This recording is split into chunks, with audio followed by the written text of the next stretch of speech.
사도 바울의 삶을 보면은 참 예수님의 삶과 참 많이 닮았다라고 하는 것을 이제 보게 됩니다. 사도 바울이 일부러 뭐 닮으려고 했던 것은 아니고요. 예수님께서 말씀하신 대로 살아가다 보니까 그의 인생에 고난이 오고 그 역시 예수님처럼 그 인생에 맞는 십자가를 지는 일들이 분명히 있더라는 겁니다. 여러분, 사도 바울은 예수님을 만난 이후로 예수님 말씀처럼 자기 자신을 부인하고 날마다 자기 십자가를 지고 예수님을 따르는 삶이었습니다. 여러분, 십자가는 한마디로 수치와 조롱입니다. 여러분, 예수님이 십자가에 달려 계실 때 그 밑에 있는 사람들이 얼마나 예수님을 조롱했어요. 네가 정말 하나님의 아들이거든 그 십자가에서 뛰어내려 봐라. 그리고 침뱉고 때리고 여러 가지로 수치와 조롱을 당하셨습니다. 예수님은 그 모든 것을 다 이겨내셨죠. 우리를 구원하시기 위해서. 저와 여러분이 살면서 십자가를 짊어지고 살아간다고 하는 것은요, 그러한 수치와 조롱까지도 다 이겨낼 수 있어야 된다는 겁니다. 그런데 그것은 내 힘으로 할 수 있는 게 아닙니다. 오직 성령의 능력으로 그 모든 것들을 감당할 수 있어야 된다는 겁니다. 사실 사도 바울이 지금 그 자리에 있는 거예요. 예수님이 계셨던 자리에 사실 똑같이 있는 겁니다. 여러분, 한번 우리가 생각을 좀 해볼까요? 예수님이 십자가에 달리시기 전에 가룟 유다가 예수님을 팔아넘겼잖아요. 은 30에 팔아넘겼습니다. 로마 병사들이 예수님을 끌고 갔어요. 끌고 어디를 갔느냐? 대제사장 앞에 끌고 갔습니다. 높은 그 권세 있는 자들 앞에 끌어갔습니다. 근데 아무리 그들이 뭐 회의를 해도 예수님을 죽이고자 하는 그 결론을 내릴 수가 없어요. 왜냐하면 사형은 로마 총독만 내릴 수 있기 때문입니다. 그래서 그 예수님을 우리가 사도신경에서 계속 외우는 본디오 빌라도, 그 당시의 총독에게 예수님을 데려가죠. 본디오 빌라도가 아무리 신문을 해도 예수님에게서 죄를 찾을 수가 없습니다. 근데 신문하던 중에 예수님이 갈릴리 나사렛 사람이다 라고 하는 그 신분이 드러난 거예요. 그래서 본디오 빌라도가 그러면 그 지역에 있는 왕에게 재판을 맡겨야 되겠다. 갈릴리 나사렛 지역을 갈릴리 지역을 다스리는 분봉왕에게 보내야 되겠다. 그때 그 분봉왕이 유월절을 지키기 위해서 예루살렘에 와 있었거든요. 그래서 이제 그 분봉왕 헤롯에게 보냈죠. 분봉왕 헤롯은 늘 예수님에 대해서 궁금증을 가지고 있었습니다. 예수님이 엄청난 일들을 행하신다, 그 호기심을 가지고 있었어요. 그래서 자기 앞에서도 그런 기적들을 좀 일으켜낼 수 있을까 호기심을 가지고 예수님 앞에 여러 가지 질문을 했지만 예수님은 대답하지 아니하시고 그가 기대했던 표적도 일으키지 않으셨습니다. 그래서 헤롯 왕이 재미가 없어진 거예요. 그래서 다시 본디오 빌라도에게 예수님을 보냈습니다. 예수님을 고발한 많은 사람들은 여전히 큰 소리로 십자가에 못 박으라고 외치고 있는 거죠. 하지만 본디오 빌라도는 여전히 예수님에게서 죄를 찾지 못했습니다. 그런 상황들이었습니다. 지금 바울이 그런 상황에 똑같이 있는 거예요. 벨릭스라고 하는 총독이 있었는데 그 총독이 임기가 끝나자 베스도라고 하는 총독이 지금 예수님을 붙잡아 놓고 있는 겁니다. 그때 아그리빠라고 하는 분봉왕이 또 찾아와서 그에게 그 바울에게도 질문도 하게 되죠. 사람들은 저 바울은 살려두면 안 되는 사람이다, 여전히 바울을 고발하고 있습니다. 그렇지만 바울을 고발할 수 있는 근거가 아무것도 없어요. 죄목을 찾지를 못하고 있는 겁니다. 이러한 상황들이 그대로 펼쳐지고 있는 겁니다. 여러분, 오늘 본문 24절 25절을 먼저 보시면 지금 제가 그 설명을 드린 거예요. 베스도가 말하되, 총독입니다. 아그리빠 왕과 여기 같이 있는 여러분들이여, 당신들이 보는 이 사람은 유대의 모든 무리가 크게 외쳐 이르되 살려두지 못할 사람이라고 예루살렘에서 와서 여기서도 내게 청원하였으나 내가 살피건대 죽일 죄를 범한 일이 없더이다. 그러나 그가 황제에게 상소한 고로 보내기로 결정하였나이다. 여러분, 지금 그 높은 권력 있는 자들이 다 높은 자리에 앉아 있어요. 바울 혼자 저 밑에 앉아 있는 거예요. 그러면서 베드로 총독이 여러분들 저 사람 저기 무릎 꿇고 있는 저 사람은 사람들이 다 죽이자고 하는 사람입니다. 여러분 이 상황을 한번 생각해 보세요. 죄 없는 바울이 죄인들에게 고발당하고 있는 장면이거든요. 이게 얼마나 수치스럽고 조롱당하는 이 상황인가. 사람들은 마치 동물원에서 동물을 구경하듯 이 바울을 구경하고 있는 거예요.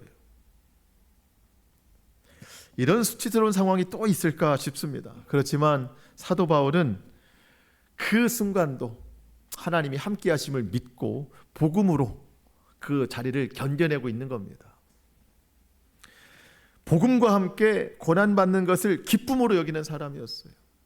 그래서 사도 바울은 자신의 영적 아들 디모데에게 똑같은 권면을 합니다. 복음과 함께 고난을 받을 수 있어야 된다.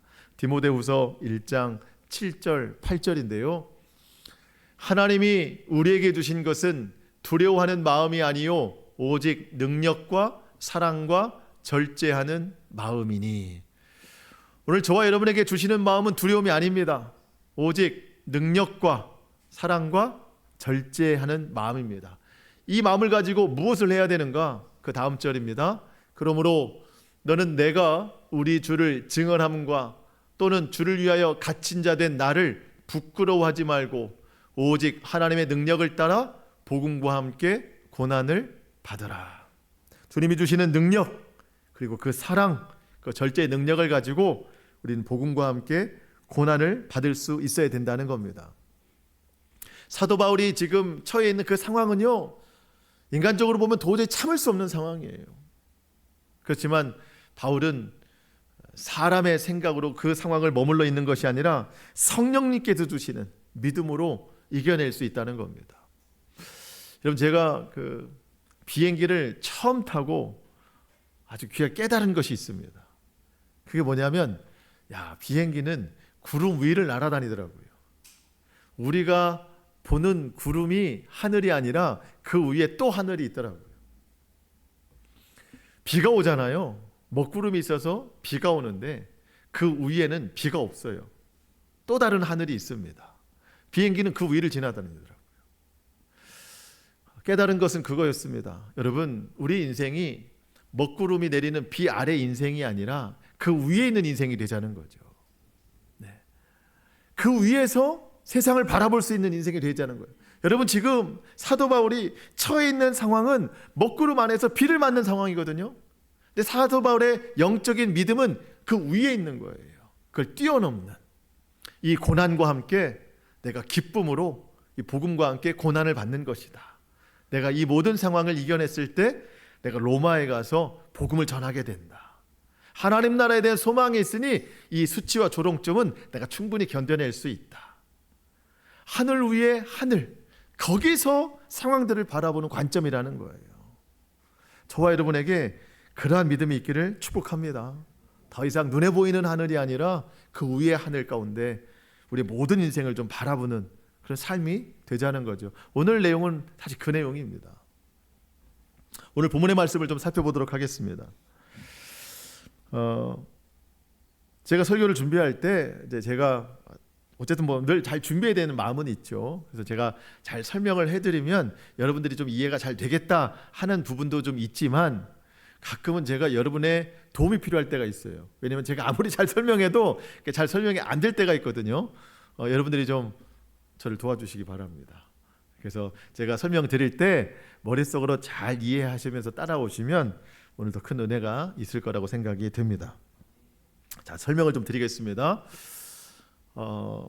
사도 바울이 이제 고발을 당했어요. 예루살렘에서 종교 지도자들이 고발을 했습니다. 예루살렘에 있는 천부장이 딱 소식을 듣더니 더 이상 자신이 이 사건을 담당할 수가 없어서 가이사랴에 있는 총독에게로 사도 바울을 보냅니다.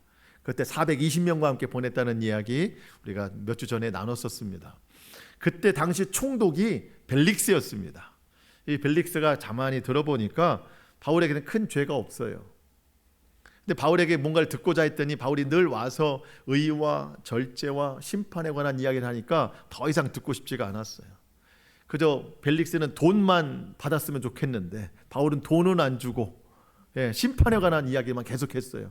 그랬더니 더 이상 듣고 싶지 않아서 사실상 뭐 석방을 해주면 좋은데 하나님의 뜻은 그게 아니었죠. 그래서 2년 동안 사도 바울을 구류시켰습니다. 2년이 지난 후에 새로운 총독이 왔죠. 벨릭스가 그만두고 베스도라고 하는 총독이 바뀌었습니다. 이 베스도가 부임한 지 3일 되는 때에 예루살렘에 가서 사람들에게 인사를 하는데 2년 전과 똑같은 사람들이 와서 사도 바울을 고발하는 겁니다. 고발하는데 뭔가 말로는 고발하는데 근거가 없는 거예요. 근거가. 여러분 7절 앞에 7절 하반절에 보면 여러 가지 중대한 사건으로 고발하되 능히 증거를 대지 못한지라. 사람들은 이거 매우 중요한 일입니다 하면서 사도 바울을 고발했는데 사실 뭐 증거가 아무것도 없는 거예요.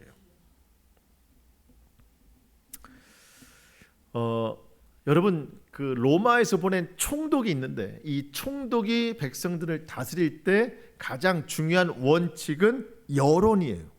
여론. 본디오 빌라도가 예수님에게서 죄를 찾지 못했는데 나중에 예수님에게 사형 선고를 한 것은 여론 때문입니다. 여기 있는 총독도 사실은 여론이 무서워요. 그래서 여론대로 하고 싶은데 이 여론보다 더 두려운 사실 하나가 있는데 그게 뭐냐면 사도 바울이 로마 시민이라는 거예요. 로마 시민. 아주 그게 무서운 이 조건 하나였습니다. 그래서 이러지도 저러지도 못했어요. 근데 어쨌든 한쪽으로 마음이 기우는 쪽은 있었습니다. 그게 바로 여론 쪽이었어요. 저 백성들이 하는 말을 들어줘야 되겠다. 이렇게 해서 앞서 9절을 보시면 베스도가 유대인의 마음을 얻고자 하여 그 고발자들의 마음을 얻고자 하여 바울더러 묻되 내가 예루살렘으로 올라가서 이 사건에 대하여 내 앞에서 신문을 받으려느냐. 지금은 가이사랴에 있는데 로마법으로는 뭐 법이 없어요. 그러니까 죄가 없어요. 그러니까 예루살렘에 가서 종교법으로 한번 좀 심판받아 볼래. 그 사람들의 민심 때문에 그렇게 하려고 했던 거죠. 근데 사도 바울이 아닙니다. 나는 예루살렘에 갈 일이 없습니다. 나는 어디로 가야 돼요? 로마로 가야 됩니다. 로마 황제에게 상소하겠습니다. 그 결론이 나는 거예요. 그래서 앞서 12절에 보면 베스도가 배석자들과 상의하고 이르되 내가 가이사에게 상소하였으니 가이사에게 갈 것이라 하니라. 베스도가 판결을 내렸지만 여러분 이 모든 일을 이루시는 분은 하나님이십니다. 사도 바울이 이제 로마에 가서 복음을 전해야 될 것이다. 예수님께서 말씀해 주셨거든요. 그 말씀을 이루시기 위해서 이 베스도의 입술을 통해 로마로 가는 것을 결정하게 하신 것입니다. 근데 여러분 이 베스도가 그 총독이 이 바울을 로마로 보내는 것에 대해서는 판결을 내렸지만 여전히 마음에 고민이 있습니다. 사람만 보내면 안 되잖아요. 이 사람이 왜 왔는지.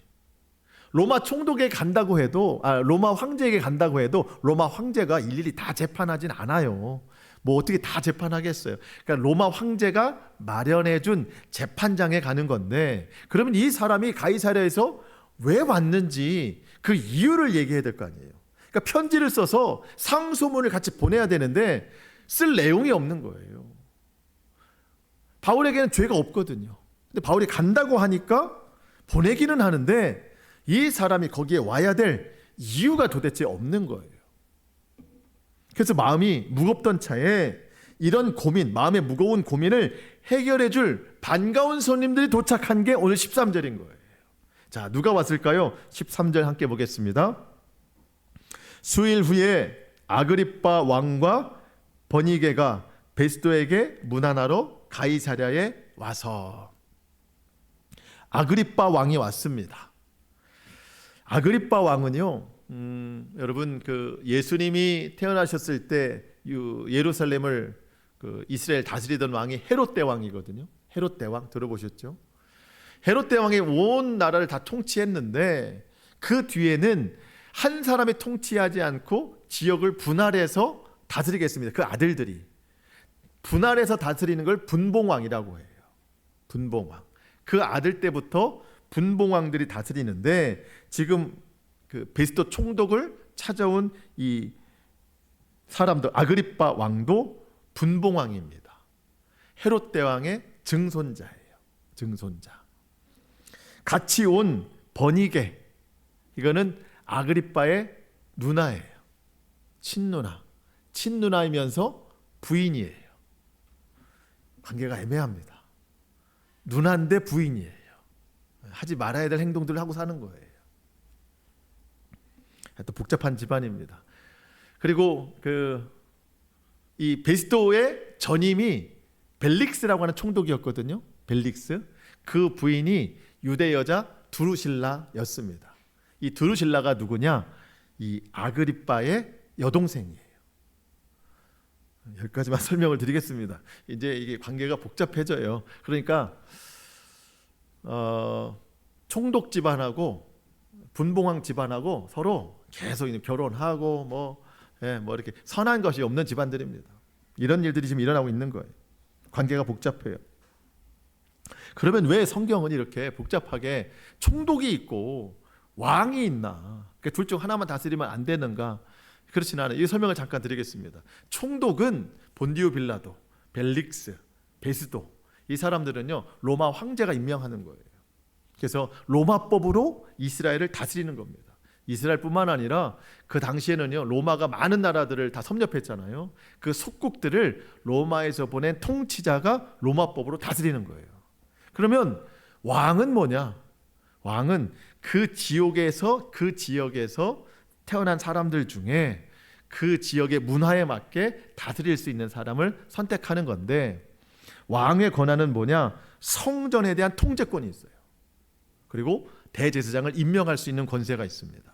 그러니까 분봉왕은 종교적 권력이 있는 거고 총독은 정치적 권력이 있는 사람인 거예요.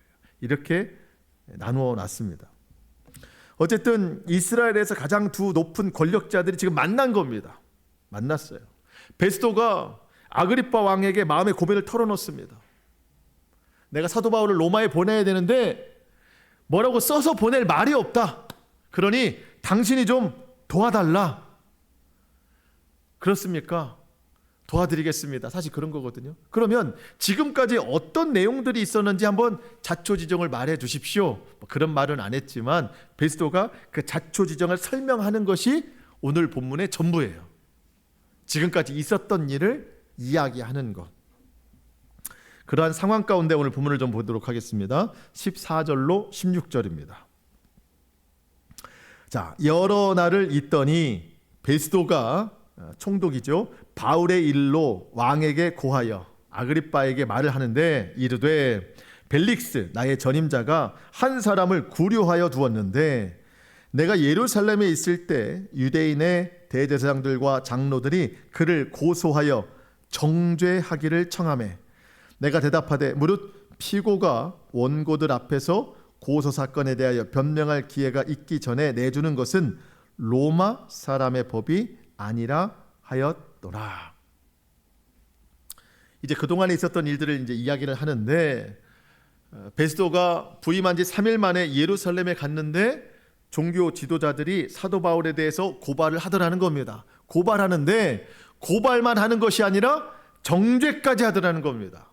정죄라는 것은요, 우리가 고발한 내용에 대해서 이러한 판결까지 내려주십시오라는 거예요. 죽이라는 거예요. 저 사람 죽여야 된다. 그때 베스도가 그 사람들에게 뭐라고 얘기했는가?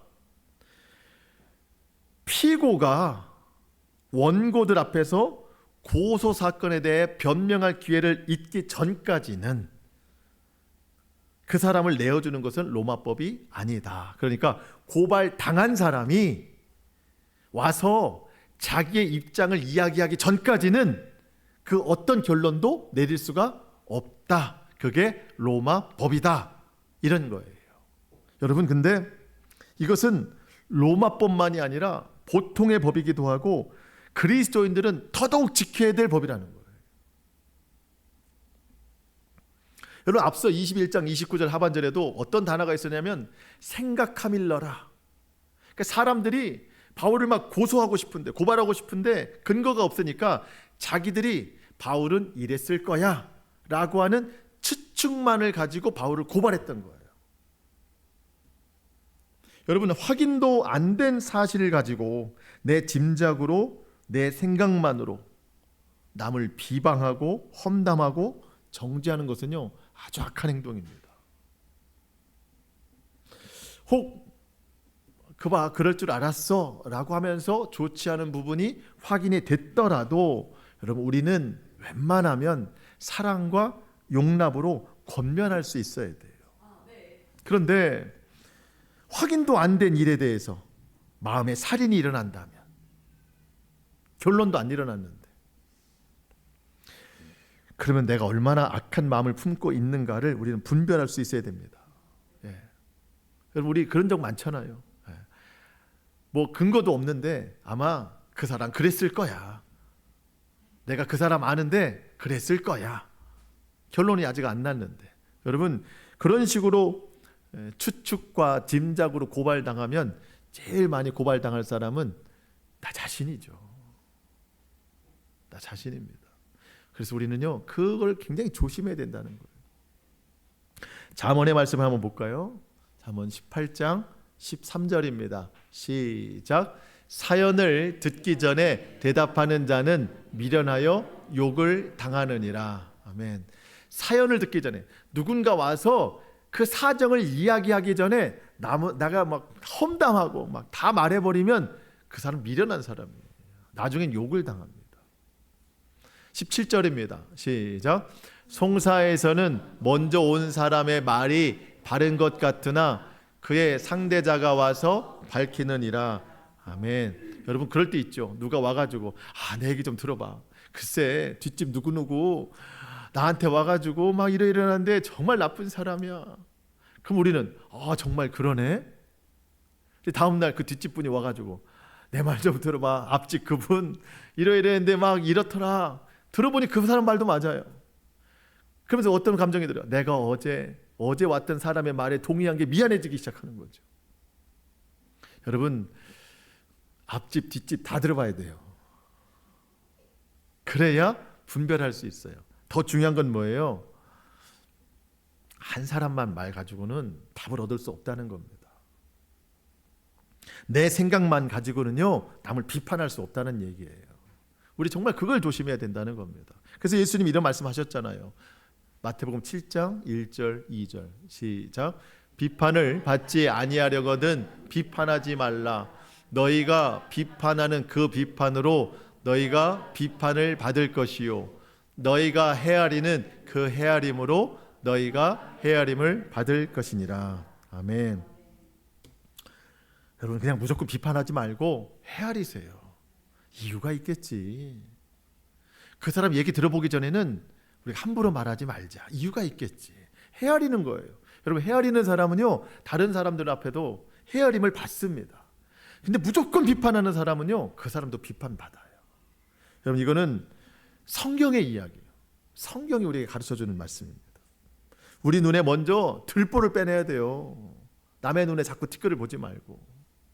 확인이 안 된 사실을 가지고 내 생각을 가지고 먼저 정죄하거나 비판하거나 마음에 살인이 일어난 건 큰 죄라는 거 우리 기억해야 되겠습니다. 우리 이어서 말씀을 보겠습니다. 17절로 19절입니다. 우리 같이 한번 읽어볼까요? 시작.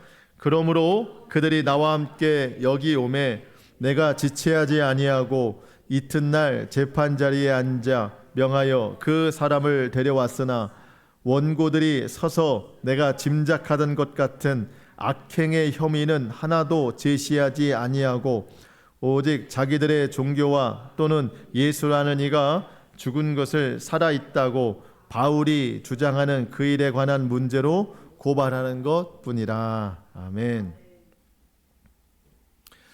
이 베스도 총독이 예루살렘에 있다가 정작 당신들이 고발하고 싶으면 나랑 같이 가이사랴로 갑시다. 같이 갔어요. 그 다음 날 바울을 꺼내와서 바울이 앉아있는 자리에서 사람들이 막 고발을 하는데 언성이 막 거칠어요. 높아요. 막 죽일 듯해요. 근데 내용을 잘 들어보니까 악행의 혐의는 하나도 없어요. 바울에게서 죄가 아무것도 없어요. 그들이 주장하는 목소리는 막 죽일 듯한데 아무 근거가 없어요. 악행의 혐의는 하나도 제시하지 못하고 그저 이들이 갈등하는 내용을 잘 들어보니까 부활에 관한 것을 갈등하고 있더라는 거예요. 고발하는 사람들은 사도 바울이 자꾸 부활을 얘기한다, 예수의 부활은 없다라고 주장하는 것이고, 바울은 예수님은 부활하셨다, 지금도 살아계시다, 이거를 주장하고 있다는 겁니다. 그 외에는 다른 어떤 혐의도 없더라는 겁니다. 여러분, 우리가 혐의가 있으면 안 됩니다. 악행에 혐의가 없어야 된다는 거예요. 예. 여러분, 세상이 더 정확히 말하면 마귀가 우리를 고발하려고 틈을 잡는단 말이에요. 예. 저 사람 어떻고 이 사람 어떻고 막 마귀가 틈을 잡아요. 근데 우리가 마귀에게 틈을 내주면 안 된다는 겁니다. 그래서 흠이 없어야 되고 허물이 없어야 되는데 사실 우리가 그렇진 않아요. 흠도 있고 부족함도 있고 연약함도 있습니다. 그렇지만 우리가 지켜야 될 원칙들이 있어요. 그게 뭐냐면, 여러분, 그리스도인들은요, 이 세상보다 법을 더 잘 지켜야 돼요. 이 세상보다 질서를 더 잘 지켜야 돼요. 그리고 여러분, 직장에서 믿지 않는 사람보다 더 여러분 성실하게 하시기 바랍니다. 더 책임감 있게 하시기 바랍니다. 그게 흠잡히지 않는 일이에요. 그리고 사람은요, 삶의 관계가 다 사람과의 관계잖아요. 이 관계를 맺을 때 우리는 성격대로 맺는 게 아니고 성령의 열매로 관계를 맺으셔야 된다는 거예요. 성령의 열매로. 이런 법과 질서를 잘 지키는 그리스도인, 그리고 맡은 바 일에 대해서 성실과 책임 있는 그리스도인, 여러분, 마귀가 틈을 잡을 수가 없어요. 그리고 모든 관계 속에서 성령의 열매를 맺는 그리스도인은요, 흠잡을 수가 없는 거예요. 마귀가 결국 공격할 것은 그 사람의 믿음밖에 없어요. 여러분, 오늘 본문에 사도 바울이 그랬는데 구약에 보면 다니엘이 그랬습니다. 다니엘을 시기하는 많은 사람들이 있었어요. 근데 뭔가 고발할 근거를 찾는데 아무것도 고발할 근거가 없더라는 거죠. 한번 보겠습니다. 다니엘 6장 4절입니다. 이에 총리들과 고관들이 국사에 대하여 다니엘을 고발할 근거를 찾고자 하였으나 아무 근거, 아무 허물도 찾지 못하였으니 이는 그가 충성되이 아무 그릇됨도 없고 아무 허물도 없음이었더라. 고발할 수 있는 건 이거밖에 없어요. 그들이 이르되 이 다니엘은 그 하나님의 율법에서 근거를 찾지 못하면 그를 고발할 수 없으리라 하고. 여러분, 다니엘에게는요, 그릇됨이나 허물이 아무것도 없었어요. 여러분, 다니엘이 이 일을 하는 곳이 바벨론입니다. 바벨론에서 이제 페르시아로 넘어가는데 이방 나라에 있으면서도, 고관직에 있으면서도 충성하는 거예요. 그 나라를 위해서 그런 것이 아니라 하나님 앞에서 그렇게 하는 거예요. 아무런 흠을 잡을 데가 없어요. 그 사람들이 모여서 하는 행실이 뭐냐면, 저 사람은 그 모든 것으로는 흠을 잡을 게 없어. 저 사람을 우리가 고발하려면 가장 취약점은 믿음이야. 믿음을 건드려야 돼. 그래서 사람들이 왕에게 고발할 때 뭐라고 해요? 왕이시여, 지금부터 30일 동안 왕 외에 다른 신에게 기도하거나 부르짖으면 그 사람 사자굴에 집어넣으십시다. 그거밖에는 다니엘을 고발할 근거가 없는 거예요. 하지만 다니엘은 그걸 알고서도 하나님 앞에 기도를 하잖아요. 여러분, 그리스도인들은요, 이 세상에서 아무 그릇됨이 없어야 됩니다. 정말 잘 지키셔야 돼요. 책임감이 있으셔야 돼요. 성령의 열매를 맺으셔야 됩니다. 그러면서 또 한 가지 중요한 게 뭐예요? 고발당할 믿음이 되어야 되는 거예요. 고발당할 수 있는 믿음이 되자. 저 사람은 다른 거는 아무것도 흠잡을 데가 없어. 저 사람을 공격하려면 믿음밖에 없어. 그래서 하나님, 저 사람 회사에서 쫓겨나게 하려면 예배 못 나가게 해야 돼요. 아니면 뭘 하게 해야 돼요. 뭘 하게 해야 돼. 이런 공격. 여러분, 우리가 좀 그런 공격 받는 사람이 되보자는 거죠. 그것도 믿음이 돼야 공격받는 거지, 그렇지 않은 공격도 못 받는다는 겁니다. 우리가 다른 것으로는 공격받지 않고 그런 믿음으로 공격받을 수 있는 신실한 믿음의 사람들이 될 수 있기를 축복합니다. 그러면서 우리가 한 가지 또 주목해야 될 게 있어요. 사도 바울이 예수 그리스도의 부활 외에는 다른 것을 주장하지 않더라는 겁니다.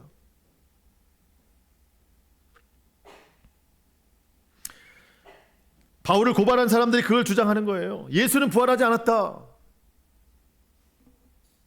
예수는 살아있지 않다. 그런 예수를 자꾸 주장하는 바울을 고발하는 겁니다. 바울은 하는 얘기가 뭐겠어요? 예수 그리스도는 살아나셨다. 지금도 살아계시다. 여러분, 우리가 정말로 주장해야 될 것을 주장해야지 사사로운 것, 사소한 것을 주장하면 안 된다는 거예요. 여러분, 누군가 여러분 옆에서 믿지 않은 사람이 예수님 다 거짓말이야, 성경 그거 다 소설이야, 예수님 죽었지 무슨 부활을 해, 죽은 자가 어떻게 살아날 수 있어, 다 그거 소설이야, 믿을 만한 게 못 돼, 천국과 지옥 그런 게 어딨어, 사람이 한 번 죽으면 끝나는 거지 그 뒤에 뭐가 있어, 다 거짓말이야. 누가 여러분에게 그런 말 하거든 거기서 주장하세요. 예수님은 살아나셨다, 천국과 지옥은 반드시 있다. 여러분, 그런 때 주장하는 거지, 여러분 사사로운 것 가지고 주장하지 말라는 거예요. 여러분, 우리가 주장하는 건 대부분 뭐예요? 정말 사사로운 거, 아무것도 아는 일들로. 여러분, 예수님이 살아나신 것을 우리가 주장해야 되는데 아무것도 아닌 걸로 막 목숨 바쳐 주장하는 일들이 너무 많잖아요.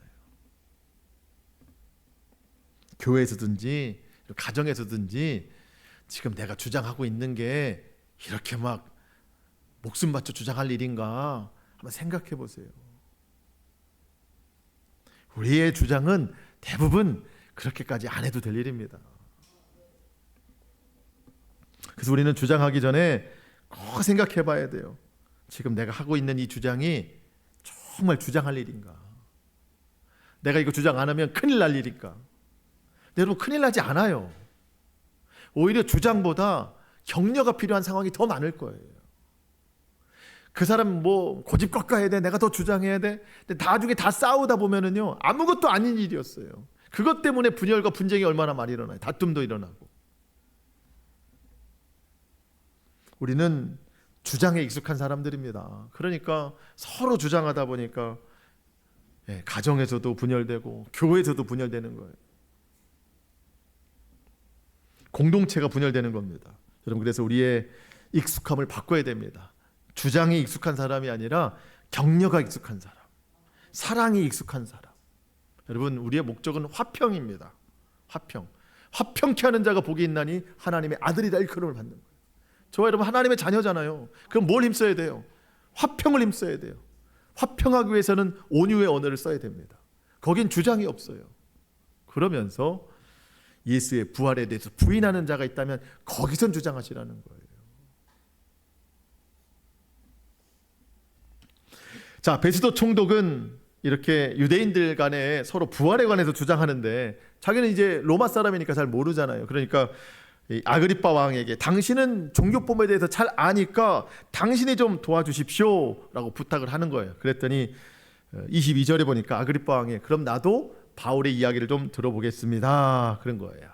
그 다음 날 마련이 됐습니다. 자리가. 자, 23절이에요. 이튿날 아그리빠와 버니게가 크게 위엄을 갖추고 와서 천부장들과 시중의 높은 사람들과 함께 접견 장소에 들어오고 베스도의 명으로 바울을 데려오니. 여러분, 아그리빠와 버니게가 크게 위엄을 갖추고 들어왔습니다. 위엄을 갖추고 들어왔다는 것은요, 화려한 옷을 입고 격식을 갖추고 들어왔다는 겁니다. 왕은 왕의 옷을 입고 왔어요. 왕비는 왕비의 옷을 입고 왔어요. 여러분, 얼마나 화려하겠어요.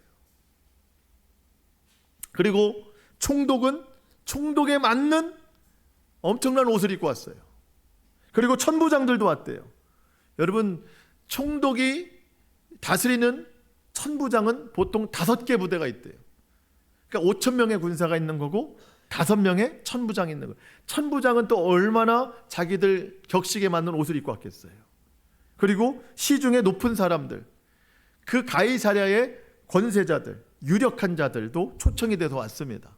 그들도 그들의 격식에 맞는 옷을 다 입고 왔어요. 그리고 높은 자리에 도열에 앉아 있습니다. 그리고 베스도 총독이 명령해서 누가 왔어요? 바울이 왔습니다. 여러분, 지금 바울은 2년째 구류되어 있는 상태입니다. 동료들이 와서 면회를 왔겠지만 여러분, 2년 동안 구류되어 있는 바울의 얼굴이나 바울의 옷이 뭐 그렇게 좋겠어요. 저들과 비교했을 때는요, 너무나도 허름하죠. 비루한 옷입니다. 그런 상황 가운데 지금 놓여 있는 거고, 그 다음에 베스도가 어떤 말을 합니까? 24절, 베스도가 말하되 아그리빠 왕과 여기 같이 있는 여러분들이여, 당신들이 보는 이 사람은 유대의 모든 무리가 크게 외치되 살려두지 못할 사람이라고 하여 예루살렘에서 와서 여기서도 내게 청원하였으나. 정말 이 자리를 어떻게 견딜 수 있을까요? 높은 권세들이 화려한 옷을 입고 앉아 있는데 바울은 허름한 옷을 입고 마치 무릎을 꿇어서 죄인처럼 무릎 꿇고 있는 거잖아요. 그러면서 사람들이 손가락질해. 저 사람은 죽여야 되는 사람이라고 말하는데 과연 죽일 죄가 있는지 여러분들이 판단해 주십시오.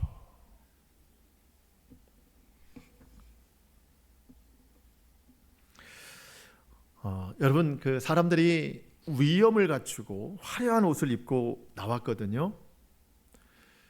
왜 그랬을까요? 그것은 표면적인 이유가 있고 내면적인 이유가 있거든요. 표면적인 이유는 자신의 권세를 드러내려고 하는 겁니다. 그런데 내면적인 이유는 그들도 모르는 이유가 있어요. 그게 뭐냐면 자신의 죄를 가리려고 하는 의도예요. 사람들은 모두 자기의 죄가 있습니다. 이 죄를 가리려고 더 겹겹이 옷을 입고 살아요. 화려할수록 자신의 인생이 그 옷에 맞는 화려한 인생인 줄 알고 착각하는 거예요. 근데 여러분, 아무리 화려한 옷으로 자기 인생, 자기 죄를 가린다고 그게 가려지겠어요? 사람의 모든 죄를 가려주시는 것은 오직 예수 그리스도의 보혈뿐입니다. 사람들은 화려하게 옷을 입고도 그 화려함 속에 마음에 있는 마음의 공허함은 아무것도 채우지 못해요. 하지만 사도 바울은 예수 그리스도의 보혈로 죄가 다 덮여졌고 또 주의 성령으로 그 마음의 충만함이 채워졌으니 높은 자리에 있는 그들보다 사도 바울이 오히려 더 기쁨으로, 더 복음으로 충만한 상태에서 그 자리를 지키고 있다는 거예요. 수치와 조롱의 자리이지만 사도 바울에게는 오히려 기쁨이 있어요. 보이는 화려함보다 보이지 않는 하나님 나라의 영원함을 더 크게 보기 때문입니다. 지금 잠시 조롱과 수치, 고난을 당하지만 이것은 잠깐이다. 영원한 하나님 나라가 나를 기다린다. 여러분, 고린도후서 4장 17절 18절입니다. 우리 마지막으로 읽고 마치겠습니다. 시작. 우리가 잠시 받는 환난에 경한 것이 지극히 크고 영원한 영광에 중한 것을 우리에게 이루게 함이니 우리가 주목하는 것은 보이는 것이 아니요 보이지 않는 것이니 보이는 것은 잠깐이요 보이지 않는 것은 영원함이라. 아멘. 여러분, 보이는 것은 잠깐이고 보이지 않는 것은 영원합니다. 말씀을 마치면서 이런 말씀을 좀 드리고 싶어요. 여러분, 사람이 가장 견딜 수 없는 상황이 말씀드렸지만 수치를 당할 때예요. 수치를 당할 때, 모욕을 받을 때, 무시당할 때예요. 바울의 지금 이런 상황이에요.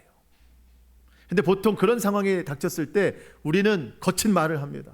나를 변호하려고 해요. 무력으로 싸우려고 해요. 근데 그렇게 해서는 아무런 변화가 일어나지 않아요. 여러분, 오늘 본문에서 이 긴 본문 동안 사도 바울이 말했다고 하는 본문은 아무것도 없어요.